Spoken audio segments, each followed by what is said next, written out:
प्रफुल्ल पटेल ने कहा कि रामदास आठवले की नाराजगी भाजपा और आरपीआई का विषय है, इसलिए वे इस पर टिप्पणी नहीं करेंगे। वहीं विधान परिषद चुनाव में हुई बगावत पर बोलने से भी उन्होंने फिलहाल इनकार किया है।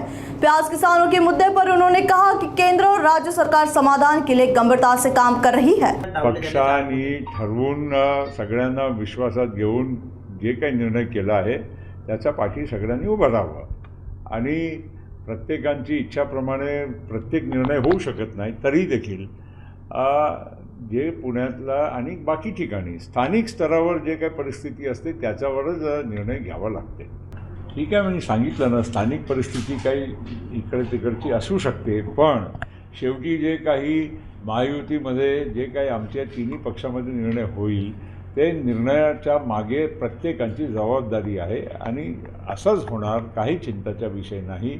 17च्या 17 जागा आम्ही हमखास निवडून येणार। ज्यांनी बंडखोरी त्यांना कांद्यासाठी पुन्हा रस्त्यावर उतरण्या पुणे आणि नाशिक कांद्यासाठी केंद्र आणि राज्य सरकार चिंतित आहे आणि त्यामुळेच दिल्लीच्या स्तरावर माननीय गृहमंत्री अमित शाह साहेबांच्या मार्गदर्शनाखाली शिवराजसिंग चौहान कृषी मंत्री, प्रल्हाद जोशी खाद्य मंत्री, या सगळ्यांच्या मध्ये चर्चा झाली।